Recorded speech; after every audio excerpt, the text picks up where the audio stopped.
The Saints stun Arsenal, City stay top with a comfortable win, and enter Shaqiri, bye-bye Mourinho. This is the Top Bins Premier League Turbo Review.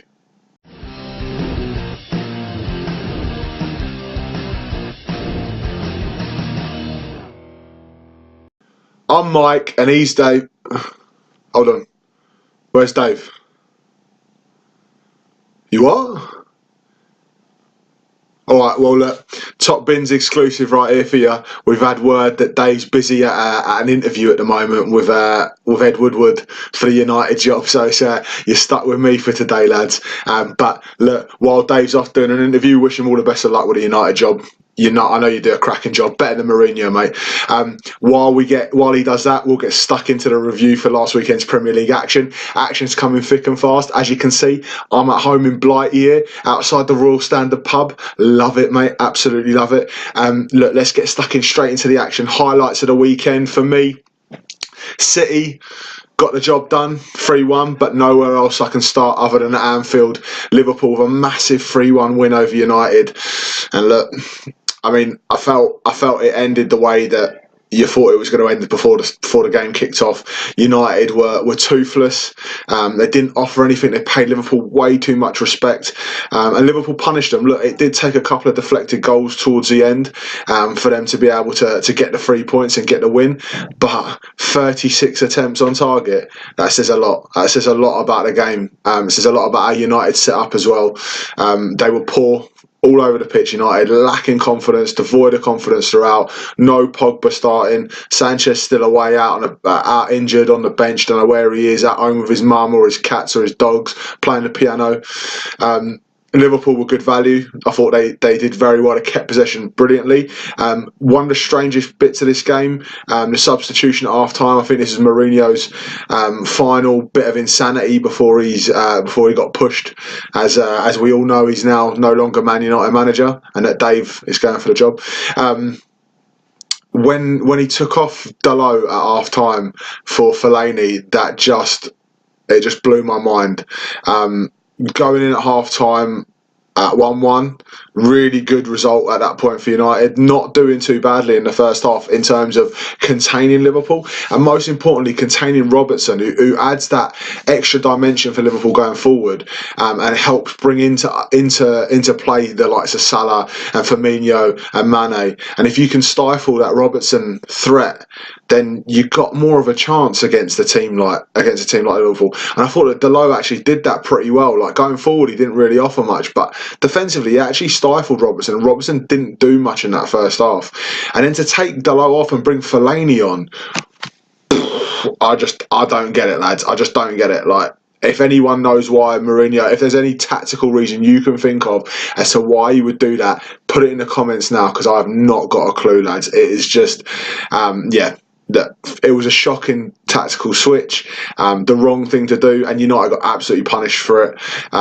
It really didn't create a lot going forward. Lukaku looks like he wants to be anywhere else but in a United shirt on the pitch at the moment. He's just, that lad's head's gone at the moment. Liverpool, good value. Could have won it more comfortably. 36 attempts in a United-Liverpool game. I think they panned at one point to Fergie in the crowd, Alex Ferguson in the crowd, and he looked disgusted. Absolutely disgusted. So, look, if Dave doesn't get the job, which I'm sure he will, but if he doesn't, we just got to put it out there. If he doesn't, who will get it? Lots of rumours going around today that Ole Gunnar Solskjaer is going to take over in an interim manager position. Doesn't make a lot of sense to me. Why you would give a fella like him? I mean, I get it. Like, he's a legend at United for what he did for them in his playing days, but why you'd give someone like that who's really unproven at this level, what is he going to add that just having someone like Carrick take over and caretaker for the time being isn't going to be able to do? It doesn't really make sense to me. Obviously, the obvious choice for them long term is Poch. Whether Poch wants to go remains to be seen. He's doing a job at Spurs, and they're really pushing this season now. They're kicking on. Whether he wants more time there to prove that he can turn them into title contenders in the future remains to be seen. But money also talks, and 34 million they're throwing about that United could be paying Tottenham in compensation, and the wages that he'd be on at United, Poch, he could pretty much dictate his terms, but there's got to be big changes at United. So look, It's not going to be a Man United show, but just obviously talking about the big point of the week, which is Jose going. Yeah, it's going to be tough for United the rest of the season. Look, they can take this two ways. It can either be an absolute positive now that you kick on, nothing to lose. You're doing awfully anyway this season. Got a massive game in the Champions League against PSG, but no one expects you to win it. And you're doing awful in the league. So there's not really anything to lose at this point. So whoever comes in could essentially try and get this team playing, try and get the likes of Pogba and Lukaku going again, and try and save their season a little bit and become a bit of a hero and put their hat in the ring for the job for next season, for the permanent role. But yeah, it feels like there's got to be a lot of change. The other way it could go is it could just be same old. These players just aren't turning up, and maybe it wasn't our mate Jose that was the main problem. Maybe there's just a big problem at the club that there's lots of issues to sort out. Players' attitude. I know a lot of fans aren't happy with Lingard and Pogba's antics off the pitch. All that to be seen. Looks like Solskjaer's going to be interim manager though. They put a weird post up of his videos of some of his goals for United last night on the official United site, and then put a caption saying our new interim manager, and then they took it down pretty swiftly. But that probably shows you the state of their club at the moment. Their social media team can't even get it right. But look, all right, let's move on. Liverpool, good win, good 3 points, and they stay unbeaten. Brilliant in the Premier League this season. Look, City and Everton. City stay top. They won 3-1. Another one where it was comfortable on the score sheet, but you know what? Everton had chances again, and Richarlison was a bit more clinical in this game. You know, they could have got a result here. They could have nicked something. But look, Everton were never really going to go to City at City and get a win. But I thought they did well. I thought they played their part. Typical Marco Silva performance against the big teams, sets up well, tactically pretty strong. It's just the quality told for City in the end. Bringing on someone like Raheem Sterling who can score with the first touch of the game. I don't think Pep brought him on for his aerial prowess, but there you go. He's bagged one straight away when he's come on. That kind of stuff is the difference between those mid-table teams and those top quality teams, and City are top quality, and they got the job done. So big 3 points for City. And the third highlight game of this week, I can't not talk about. What a result for Southampton. Bye-bye Mark Hughes, you horrible man. New gaffer for Southampton, and new lease of life. Danny Ings being back, obviously massive boost for them. But to beat Arsenal, in-form Arsenal at the moment, absolutely brilliant result for Southampton. They'll be absolutely flying at training this week with that result. 3 points is huge at this stage of the season for them where they are.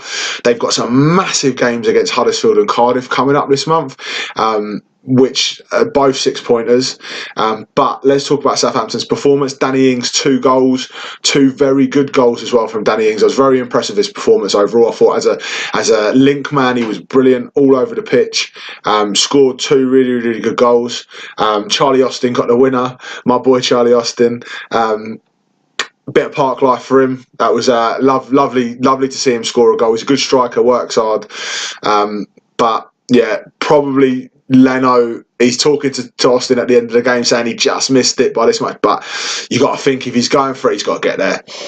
He's got to get there. He missed it and it's cost Arsenal the game. Arsenal had chances in this game. Second half, they didn't quite show the kind of attacking prowess I thought they would, but Aubameyang had a chance at the start of the first half, 1-on-1. McCarthy made a decent save and he couldn't convert the rebound, Aubameyang.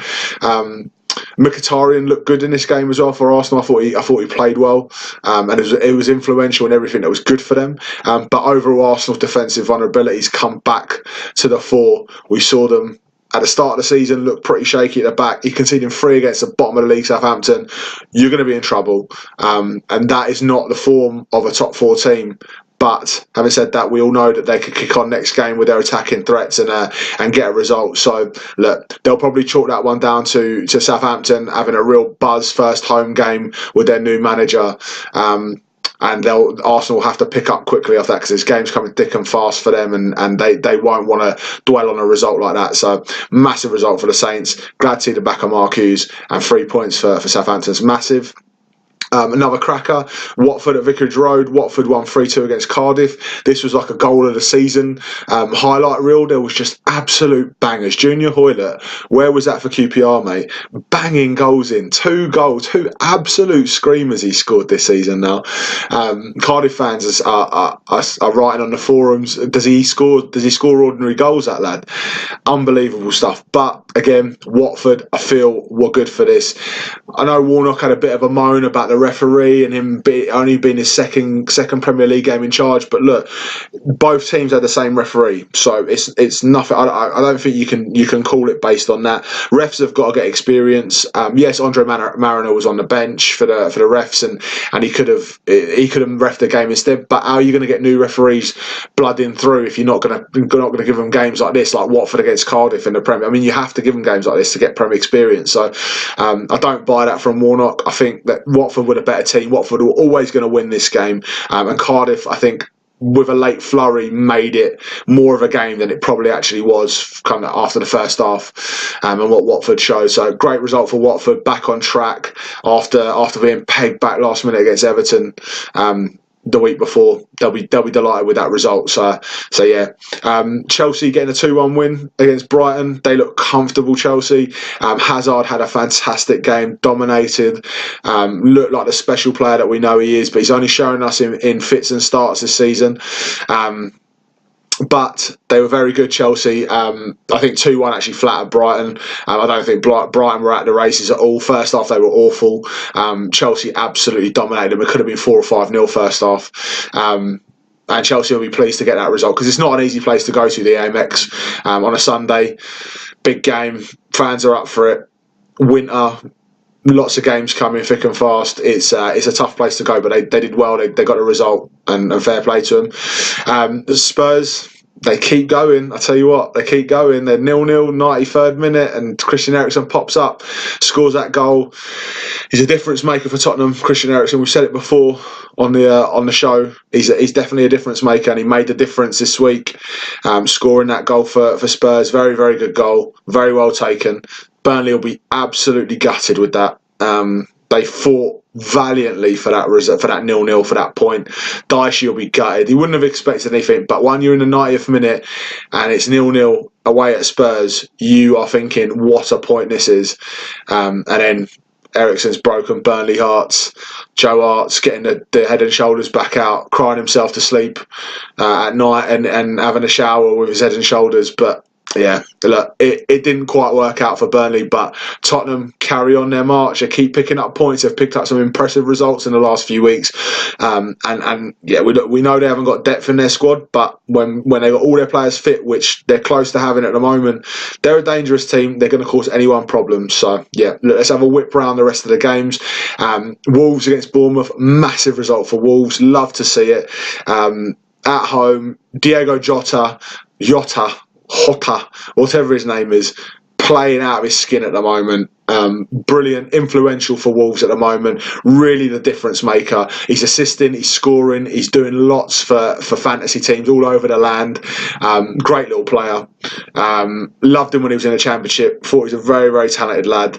And he's really proven his mettle at the Premier League standard now. And Wolves are picking up some absolutely fantastic results. They had a blip, but you know what? It shows a lot of character for a team to be able to pick up after that blip, pick up some big results, and keep playing and sticking to the style they believe in, and backing the manager and getting their 3 points against teams like Bournemouth, who are in banging form this season. So credit to Wolves, massive 3 points. Diego Jota, hotter, on form, well done.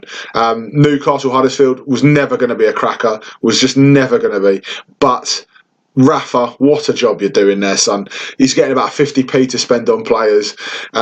He's got Ioze Perez. I don't even think would make it in most championship teams. But he's doing the business. I tell you what, Rafa's getting it done. And Rondon seems like the one bit of business they did starting to pay off now. He's got another goal. Well taken goal again. And they're going to need more of that from him, because there's not many goals anywhere else in their team. But 1-0 against Huddersfield, massive. I can see Newcastle finishing comfortably 13th this season now. They have a good Christmas period. They'll be comfortable. They'll crack on and and Rafa deserves that. Great stuff. He's doing magic with the resources he's got there. So it's a fair play to Rafa. Our boys at West Ham, we told you they stink of it. Those shirts are definitely going to go on hold now. They are picking up results right, left, and centre. Felipe Anderson, first 10 minutes looked like he didn't want to be there at Craven Cottage against Fulham. He was freezing his nuts off. He was not fancying it, and then he just turned it on. He just thought, oh, you know what? Stuff this, stuff the cold, and he gave the dilly dong man Ranieri, gave him the right old run around, and West Ham got a great result there. Chicharito I thought was excellent. He's actually stepped up with Arnautovic being out. He stepped up massively. And yeah, another clean sheet for West Ham as well, which I'll be massively happy about. Fulham, after that initial boost from Ranieri, have lost 2 on the trot now. You've got to think that they've got to start picking up points at home, especially against teams like West Ham. You've got to fear for Fulham this season. I think they're right for the drop. They've got good players in their team, but they're just not sorting out that defensive fragility. And I think they're gonna suffer big time because of that. Palace, massive 1-0 win against Leicester. No Zaha, no Tompkins, and they still get the result. Roy Hodgson, absolutely buzzing as Roy Hodgson could be at the end.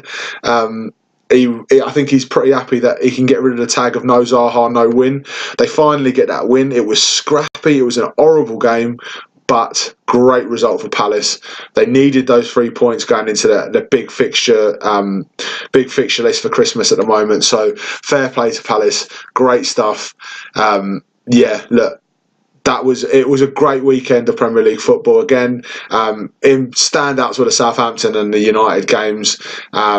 Liverpool and City, class above the rest still at the moment. I hope you've enjoyed this video, even though it was me. Best of luck today for the Man United interview. Tell them you don't tell them you're a Liverpool fan, mate. Just don't tell them that.